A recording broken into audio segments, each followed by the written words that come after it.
नमस्कार, स्पोर्ट्स 9 में आप सभी का स्वागत है। मैं हूं शिवेंद्र, मेरे साथ हैं मेरे सहयोगी आयुष और साथ ही साथ वो सवाल और वो बवाल जो पाकिस्तान में मचा हुआ है पाकिस्तान की टीम की हार के बाद, जो भारत के खिलाफ उसको संडे को मिली दुबई में 6 विकेट से करारी हार, एक तरफा मुकाबला जीता भारतीय टीम ने। और ये जो सारी तस्वीरें आप देख रहे हैं, इंजमामुल हक, शोएब अख्तर, वसीम अकरम, मोहम्मद हफीज, ये चार एक तरीके से रिप्रेजेंटेटिव हैं। बाकी सवाल तो और भी बहुत लोग उठा रहे हैं, बवाल और भी लोग कर रहे हैं। हमने चार ऐसे खिलाड़ियों को उठाया जिनकी आवाज के मायने हैं, जिनके सवाल के मायने हैं। और सबसे पहले इसी खबर के अपडेट से आपको बताते हैं कि किस तरह से वहां पर पाकिस्तान में हार पर सवाल और बवाल का दौर चल रहा है। क्रिकेट फैंस तो नाराजगी जता ही रहे हैं, कई पूर्व दिग्गज खिलाड़ियों ने भी सवाल उठाए हैं। और अब जो खतरा है पाकिस्तान की टीम पर, वो खतरा है टूर्नामेंट से बाहर होने का।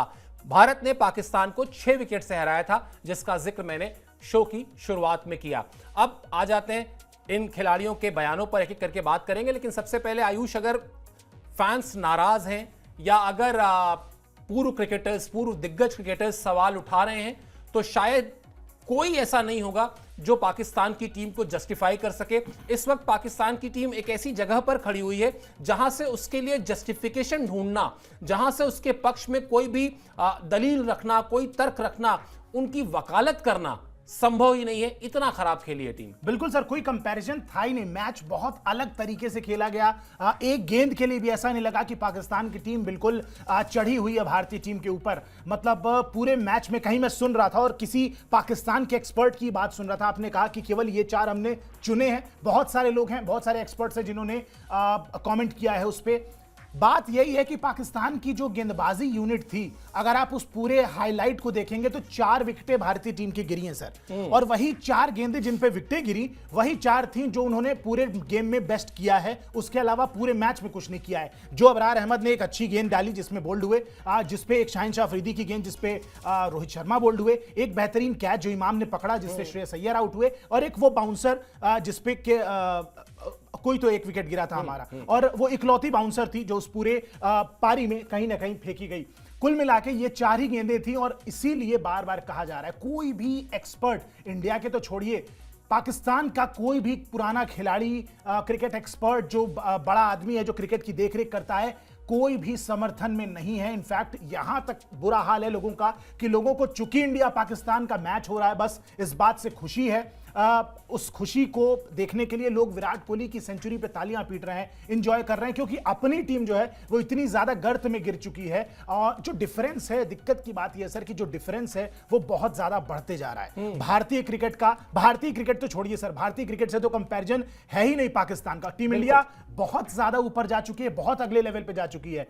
पाकिस्तान की यह हालत हो गई है जो शायद वेस्ट इंडीज का हाल था कि एक जमाने में क्या चैंपियन टीम होती थी और अब वर्ल्ड कप के लिए क्वालिफाई तक नहीं कर पा रही है। मुझे बहुत सरप्राइज बिल्कुल भी नहीं होगा अगर आने वाले कुछ समय में रैंकिंग की वजह से, क्वालिफिकेशन की वजह से पाकिस्तान की टीम इन बड़े टूर्नामेंट्स में क्वालिफाई भी ना कर पाए। ना उनके पास पिंच हिटर्स हैं, ना उनके पास कोई मिडिल ऑर्डर में खेलने वाला सेंसिबल बल्लेबाज है। एक एस्पेक्ट खराब हो तो कोई कॉमेंट भी करे, कोई भी सीनियर एक्सपर्ट कॉमेंट करे। इनके पास कुछ है ही नहीं, पूरी गेम ही इनकी खराब है। तो कोई कहां से कहां तक उस पूरे गेम को रिवैम्प कैसे कर पाएगा। और शायद इसीलिए जितने भी हमने वॉल पे आपको दिखाई ये सीनियर्स हैं, ये तो केवल 4 नाम हैं, और भी तमाम लोग हैं जो लगातार ये सवाल कर रहे हैं। आवाम जो देश की है, जो जनता देश की है, वो लगातार सवाल कर रही है कि भाई ये कहां से कहां क्रिकेट आ गई हमारी और क्या बेहतर हुआ करती थी। बिल्कुल, और अफसोस की बात भी है फैंस के लिए। और चौथे खिलाड़ी हार्दिक पांड्या थे वैसे, और जो आउट हुए। और एशेज सीरीज में एक दफा एक मीडिया ने दूसरी टीम के लिए तंज के तौर पर लिखा कि this team has got only 3 problems, they can't bat, they can't ball, they can't field. तो जो आप बात कह रहे हैं ना कि और एक और बड़ी दिलचस्प बात है कि ये हम भारत में बैठ के, भारत के मीडिया होने के नाते नहीं कह रहे हैं। शाहिद अफरीदी ने इस मैच से पहले बहुत साफ साफ कहा था कि पाकिस्तान के पास मैच विनर्स नहीं है। Exactly. आज की तारीख में चाहे वो बैटिंग के लिहाज से आप बात कर लें, चाहे आप बॉलिंग के लिहाज से बात कर लें। और उन्होंने अब्दुल रज़ाक का नाम लिया था कि अब्दुल रज़ाक प्रोबेबली आखिरी ऐसे खिलाड़ी थे जो दोनों तरह से आपको कंट्रीब्यूट करते थे और मैच बनाने की उनके अंदर ताकत थी। क्या कह रहे हैं शोएब अख्तर? बहुत ही जबरदस्त तरीके से नाराज हैं, आपको बताते हैं। सबसे पहले उन्होंने जो कहा है, सिर्फ 5 गेंदबाजों के साथ मैच खेलना बेवकूफी है। पाकिस्तान टीम मैनेजमेंट को हालात का अंदाजा ही नहीं था। मैं नए खिलाड़ियों को दोष नहीं दूंगा, जैसे उनके मैनेजमेंट को कुछ नहीं पता था वैसे ही उन्हें भी कुछ नहीं पता। उनमें रोहित, विराट या शुभमन वाले स्किल नहीं है। मुझे पैसे नहीं मिल रहे होते तो मैं पाकिस्तान क्रिकेट पर बात भी नहीं करता। पाकिस्तान क्रिकेट पर बात करके मैं अपना समय क्यों बर्बाद करूं?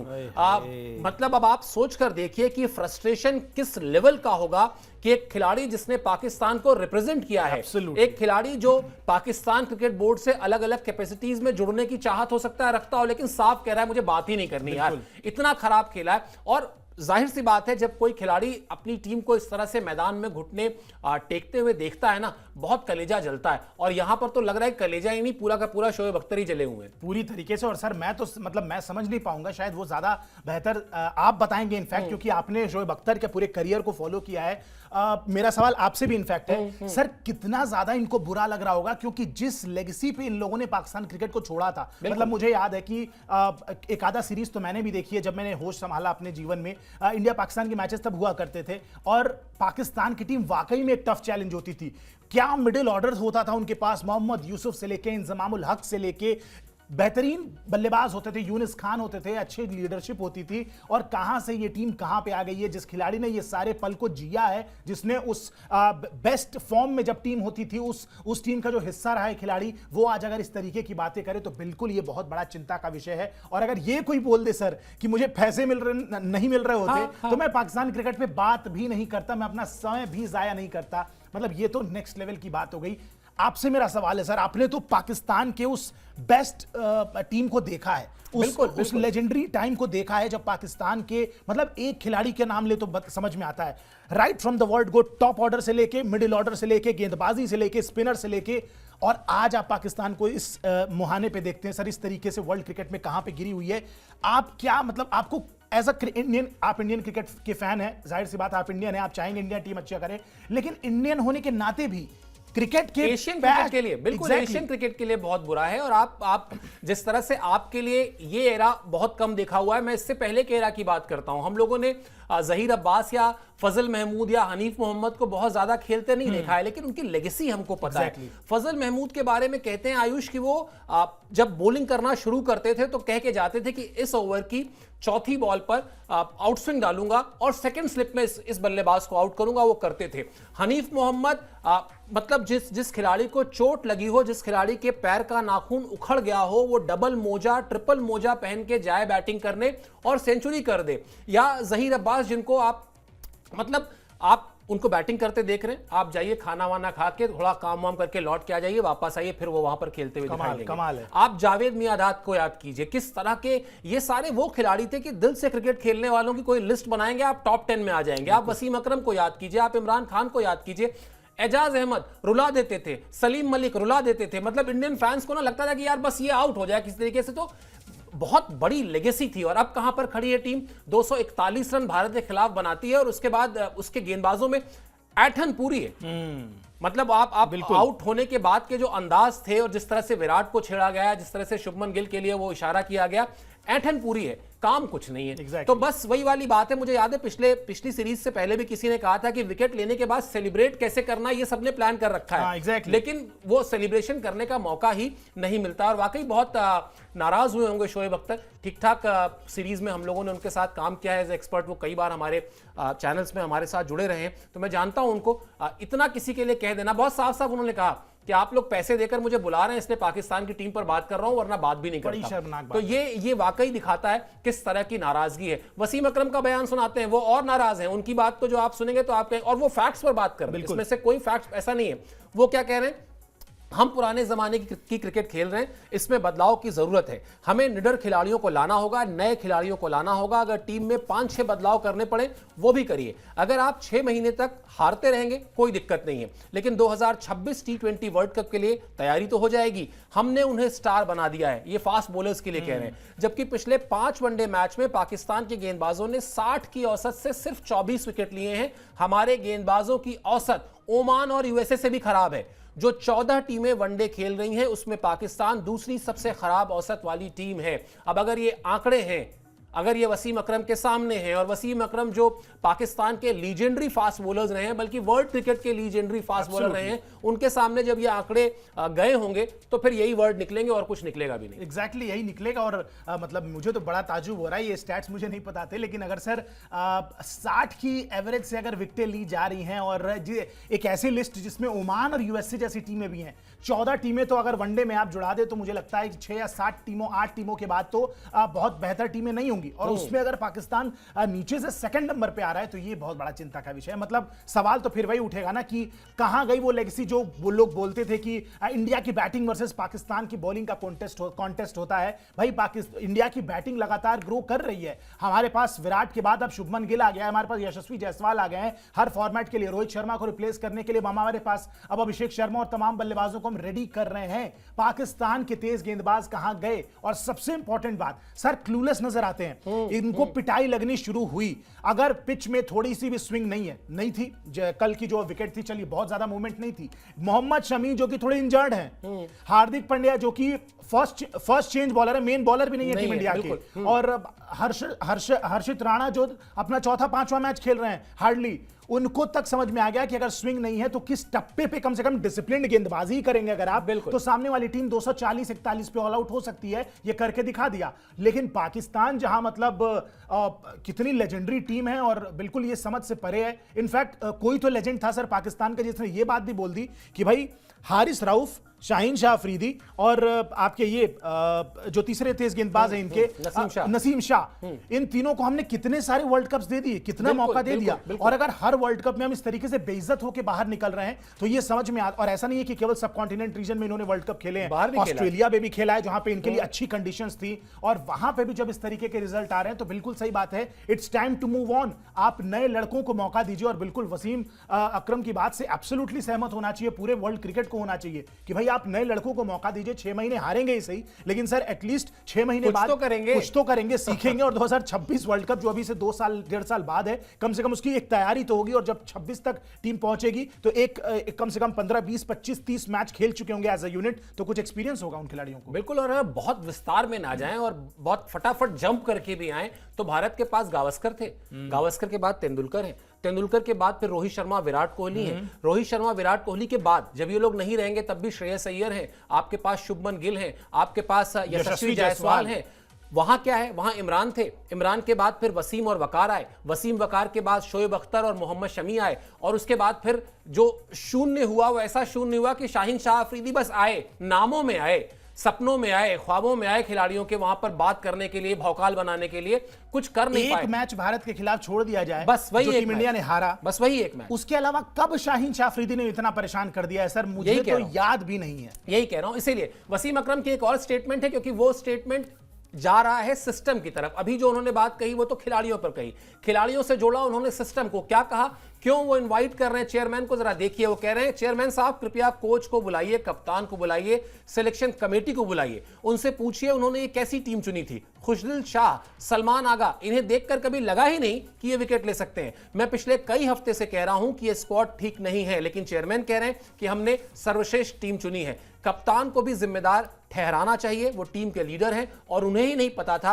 कि किस तरह की खिलाड़ी चाहिए, ये शर्मनाक है। तो ये वसीम अकरम वो वसीम अकरम हैं जो पाकिस्तान की टीम के साथ अलग अलग कैपेसिटी में जुड़े रहे हैं।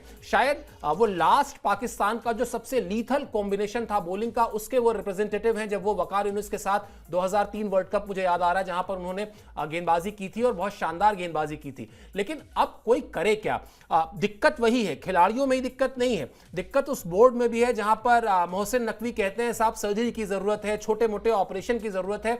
क्या टीम सही चुनी गई?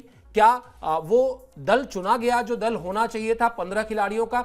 भैया यहां दाल ही काली है, पूरी दाल में कुछ काला नहीं है, यहां दाल ही काली है, वो वाली स्थिति है पूरी तरीके से। और सर मैं तो कहता हूं कि मतलब सवाल बिल्कुल उठना चाहिए, क्या पाकिस्तान, मतलब बहुत सारे एक्सपर्ट्स का ये कहना है कि जब टीम हमने सेलेक्ट की शायद हम तभी टूर्नामेंट हार चुके थे, क्योंकि जिस टीम में आपने देखा कि भाई स्पिनर अच्छा कर रहा है, गेम को कंट्रोल कर रहे हैं। सर वनडे क्रिकेट में 2 स्पिनर आपको चाहिए ही चाहिए, अनलेस एंड अनटिल आप किसी बहुत ज्यादा पेसी विकेट पे या स्विंगिंग कंडीशन में खेल रहे हैं। और अगर आपके पास ऐसा तो नहीं है कि पूरे पाकिस्तान में अबरार के अलावा कोई स्पिनर था ही नहीं, और जब आपको एक और मौका मिला टूर्नामेंट के बीच में, फकर जमान आउट होते हैं, आप फिर से इमामुल हक को ही लेके आ जाते हैं, वही इमामुल हक जो खराब फॉर्म की वजह से कुछ ही महीने पहले टीम से बाहर हुए थे। तो फिर आपने गलतियों से सीखा क्या? फिर आपने सर्जरी का मतलब मुझे तो समझ में है, ये सर्जरी तो ऐसे तो नहीं होती है, सर्जरी में तो या तो आपका कोई हिस्सा बिल्कुल शरीर से अलग हो जाता है या कुछ काट छांट होती है। ये तो लगभग वही सेम टीम, वही जो मेन कोर था वो लगभग वही खेल रहा है जो T20 वर्ल्ड कप में 2024 में आपकी बेइज्जती हुई यूएसए में, उसके बाद वही कोर देख खेलते हुए मिल रहा है। तो यहां तो बिल्कुल दिक्कत तो ऊपर से भी है, क्योंकि टीम ही आपने इस तरीके की चुनी है। क्यों स्पिनर टीम में नहीं है? क्यों कोई प्रॉपर ओपनर डेजिग्नेटेड नहीं है? बहुत सारे सवाल है। वही एक जो झुंड के खिलाड़ी हैं वो लगातार खेले जा रहे हैं, ना उसमें कोई हिटर है, ना उसमें कोई स्पिनर है, ना कोई तेज गेंदबाज है। मिडिल ओवर्स में कैसे खेलना है कुछ समझ ही नहीं है। तो दिक्कत की बात है। और जो वसीम अकरम कह रहे हैं पूरी तरीके से इस बात से सहमत है, हर कोई सहमत है इनफैक्ट। लेकिन कर क्या सकते हैं जब सिस्टम ऊपर से ही चीजें चल रही हैं तो ये खराब है। और एक बड़ा इंपॉर्टेंट टर्म है सर, पर्ची क्रिकेटर पाकिस्तान में बहुत चलता है, बहुत चलता है। जब तक ये पर्ची क्रिकेटर पाकिस्तान में चलते रहेंगे ना, सिफारिश, पर्ची का मतलब अगर एक बार मैं अगर सही बता रहा हूं तो बताइएगा सर, कि मतलब सिफारिश से बेसिकली आना। हाँ, मतलब वहां पर जो पाकिस्तान में क्रिकेट का बंटवारा है वो ये है कि ये लाहौर की पर्चियां हैं, ये कराची की पर्चियां हैं, ये थोड़ी सी बीच में रावलपिंडी की पर्चियां भी हैं। तो वो अपने अपने शहरों के रिप्रेजेंटेशन के हिसाब से जो पर्चियां आती हैं उसको लेकर बड़ा वहां पर बवाल होता रहता है। और वहां पे लाहौर वर्सेस कराची वाला भी एक बैटल बहुत चलता है, जो मैंने जितना समझा है सर, बहुत चलता है, बहुत चलता है। और वो उससे नुकसान ही होता है। जो क्रिकेट टीमें दुनिया में अच्छा कर रही हैं वो इन चीजों से आगे आ चुकी हैं। वो आज की तारीख में नहीं। अभी आप सोचिए, आपने बड़ी अच्छी बात कही कि अगर फकर जमान बाहर हुए थे, आपके पास मौका था, आप समझ रहे थे, आपको पता था कि आपको दुबई में भी जाके मैचेस खेलना है। आपके सामने बहुत बड़ा उदाहरण है, यशस्वी जायसवाल को बाहर करके वरुण चक्रवर्ती को लाया गया। अगर ये एग्जाम्पल क्यों है? वो एग्जाम्पल इसीलिए है कि दिखाई दिया कि वरुण चक्रवर्ती इंग्लैंड के खिलाफ अभी T20 सीरीज में बहुत अच्छे रंग में थे। हम अपने पास रखते हैं, अपने साथ रखते हैं, जरूरत पड़ेगी तो इस्तेमाल करेंगे। तो वो बुद्धिमत्ता, वो चतुराई, वो समझदारी शायद कहीं से दिखाई नहीं दी, चाहे वो सिलेक्शन कमेटी हो, चाहे कप्तान हो, चाहे कोच हो। आप खेलने की रस्म अदायगी, खेलने की औपचारिकता भर करते रहे, जीतने की ख्वाहिश आपके अंदर थी नहीं। चलिए, अगला नंबर है इंजमामुल हक का। पाकिस्तान के लिए सबसे ज्यादा वनडे रन उन्होंने बनाए हैं। बड़े ही भरोसेमंद बल्लेबाज होते थे और बड़े मैच उन्होंने जिताए अपनी टीम को। वो क्या कह रहे हैं इस हार पर, जरा उनका स्टेटमेंट आपको दिखाते हैं। वो कह रहे हैं हम कहीं स्टैंड ही नहीं कर रहे हैं, हम शुरू में ही बाहर हो जाते हैं, जहां भी थोड़ा सा दबाव पड़ता है हम बिल्कुल खत्म हो जाते हैं। मैं टीम और सिलेक्शन कमेटी से हताश हूं, खिलाड़ियों के प्रदर्शन की समीक्षा होनी चाहिए। हालांकि इस पर लोगों ने उनसे मजे ले लिए हैं बहुत ज्यादा कि आपके घर का बच्चा भी तो खेल रहा था इमामुल हक, उसने क्या किया, 26 गेंद पे 10 रन। लेकिन अगर उसको हम हटा भी दें, जो बात अभी आप कह रहे थे, हल्का सा प्रेशर पड़ा और आप पाएंगे कि पाकिस्तान की टीम किसी ठीक ठाक यूनिवर्सिटी की टीम की तरह खेलने लगती, उससे बेहतर नहीं खेलती। क्या था भाई, आप अगर 300 सवा 300 सोचकर मैच में उतरे होते भारत के खिलाफ, तब जाकर आप 280 290 रन तक पहुंचते और शायद कुछ कर पाते।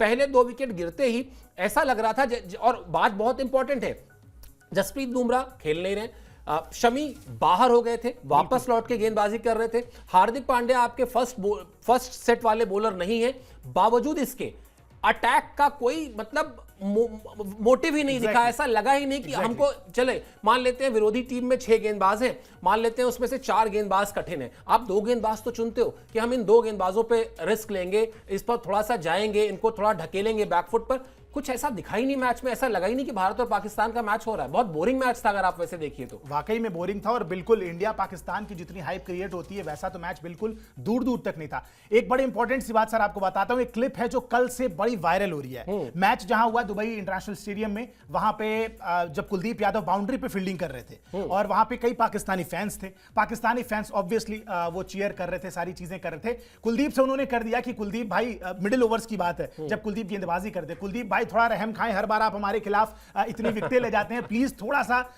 आसान हो जाए, थोड़ा सा रिलैक्स हो जाए, बहुत ज्यादा ऑन टोज ना रहें। कुलदीप यादव ने सर क्या बोला, और बड़ी शर्मनाक बात है पाकिस्तान क्रिकेट के लिए अगर आप सोचें। कुलदीप यादव ने उन फैन से ये बोला, और ये वीडियो है सोशल मीडिया पे वायरल हो रहा है, उन्होंने कहा कि अपने बल्लेबाजों से बोले कि थोड़ा दिल दिखाएं।